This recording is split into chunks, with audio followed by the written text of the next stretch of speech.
안녕하세요, 신작가입니다. 일본인의 저학력화가 갈수록 심각해지고 있고 이것은 사회적 문제가 되고 있습니다. 그리고 여기에는 중국이 관계에 대해 있어서 더 큰 논란을 만들고 있습니다. 왜 일본인은 한국인보다 영어를 못하는 걸까? 전문가가 말하는 어이없을 정도로 단순한 이유. 한국과 비교하며 일본인은 영어를 너무 못한다는 기사는 지속해서 나오고 있습니다.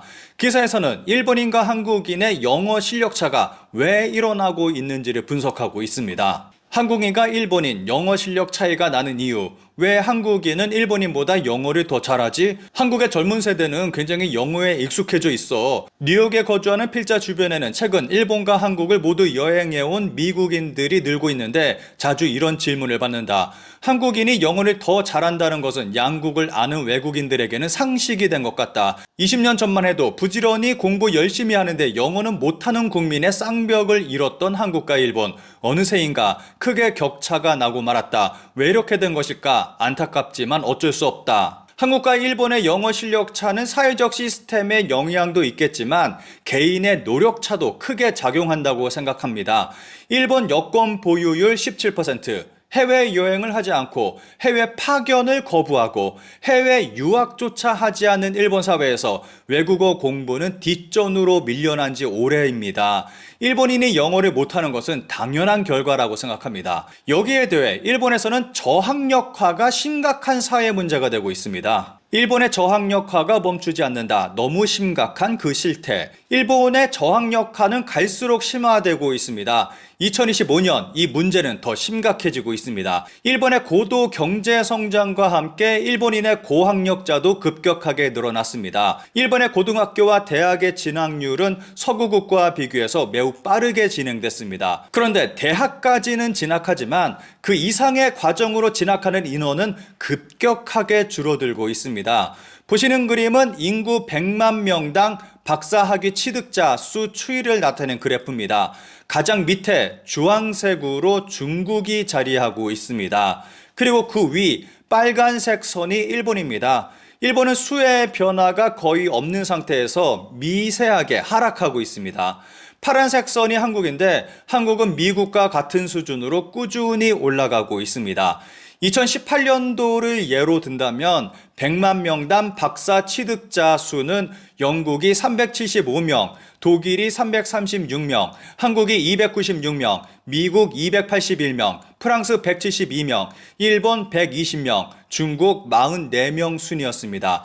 인구 비례를 고려하지 않고 따진다면 2018년도 박사학위 전체 취득자 수를 보면 한국이 15,308명, 일본이 15,143명으로 한국보다 인구가 2배 이상 많은 일본이 한국보다 더 적은 박사 취득 수준을 보여줬습니다. 이러한 현상은 논문으로 이어지고 있습니다. 탑 10% 보정 논문 수라는 것이 있는데 이건 세계적으로 영향력 있는 논문 생산에 얼마나 공헌했는지 파악하기 위해서 논문의 피인용 지수가 각 분야에서 상위 10%에 들어가는 논문을 추출해 보정한 지수를 말합니다. 보시는 그래프는 주요국 탑 10% 보정 논문 수를 나타낸 그래프입니다. 하단에 있는 빨간색 선이 일본인데 일본은 1980년대부터 2000년대쯤까지 크게 늘려왔습니다. 그러던 것이 이후 점점 하락하면서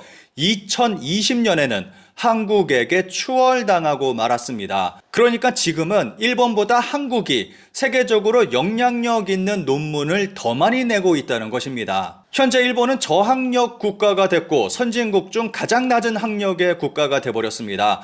일본에서는 이것을 크게 우려하고 있습니다. 그동안 수많은 노벨상 수상자를 배출한 일본인데 고학력자가 급격히 줄어들고 있고 영향력 있는 논문도 급감하고 있습니다. 이런 상태라면 이전과 같은 노벨상 수상자의 배출은 기대하기 힘들다는 우려가 나오고 있습니다. 그리고 일본의 미래 고급 인력은 줄어들고 일본의 질적 성장도 기대하기 힘들어집니다. 반면 주황색으로 나홀로 급상승하고 있는 것은 중국입니다. 중국은 무서운 기세로 세계적 영향력을 높이고 있습니다. 이 그래프 하나로 한중일의 현 상황을 잘 알 수 있습니다.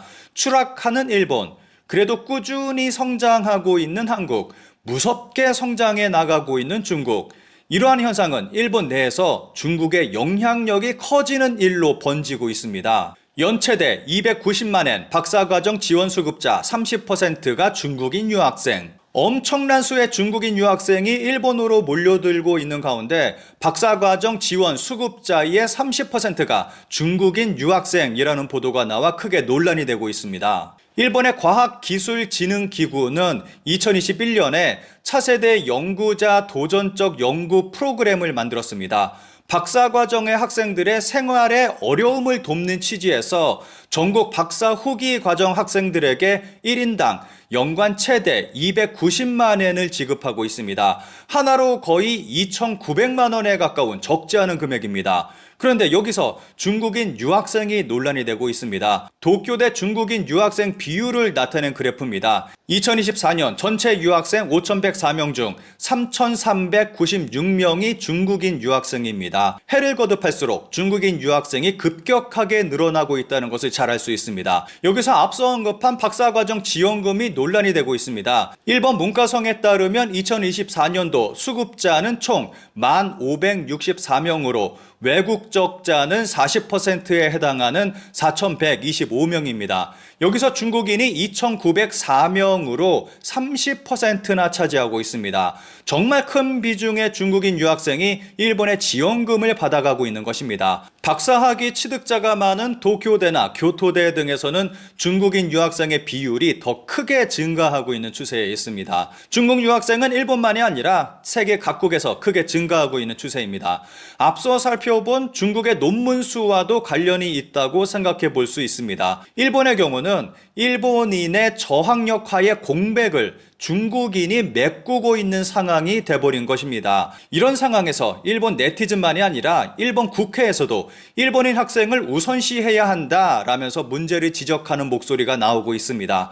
관련 기사에 달린 일본 네티즌들의 반응을 짧게 살펴보겠습니다. 지인 아들이 멜버른대에 작년부터 다니고 있는데 연간 수업료가 370만 엔부터 600만 엔 하는데 중국인 유학생들로 가득하다고 한다. 일본의 국립대 상위 20개 학교는 일본인은 무상으로 하고 외국인 유학생에게는 확실히 받아야 한다고 생각한다. 그들은 졸업하면 영국이나 캐나다의 금융기관, 급여가 높은 나라에 취직하려고 생각하고 있으니까 일본인의 혈세가 정말로 낭비되고 있다고 생각한다. 이건 사실입니다. 아들이 다니던 국립대학에서도 박사과정은 유학생뿐, 아니 일본인 학생은 없었던 것 같습니다. 물론 성적이 우수하고 일본어도 유창하고 성격도 좋고 오히려 일본인 학생보다 좋다고 느꼈습니다. 하지만 여기는 일본입니다. 게다가 국립대학이라고요. 왜 유학생에게만 전폭적인 지원을 하고 정작 일본인 학생은 소홀히 하는 것일까요? 재팬퍼스트가 아니더라도 적어도 조금 더 급부형 장학금을 늘린다든가 하는 방법도 있지 않을까 느꼈습니다. 이 문제의 뿌리에는 일본인의 학력관에 문제가 있다고 생각한다. 옛날부터 흔히 말하는 것이 일본인은 학력이라고 하면 어느 대학에 합격했는지가 중요하고 어떤 학위를 가지고 있는지는 완전히 경시하고 있다는 것이다. 그 결과 박사 학위를 취득해도 거의 메리트가 없고 관공서나 민간 취업에 있어서는 쓸데없이 나이가 많다는 등 오히려 불리해진다는 것이다. 반면 글로벌적으로는 박사 학위를 가지고 있지 않으면 고도 직업인으로서는 인정받을 수 없다는 점도 있어서 자신의 커리어를 향상시키기 위해서도 박사 학위 취득을 목표로 한다. 그 결과 일본인 박사 과정 재적자 수가 정체되고 그 틈을 중국인 등 외국인이 메우고 있는 상황이 근본적인 문제일 것이다.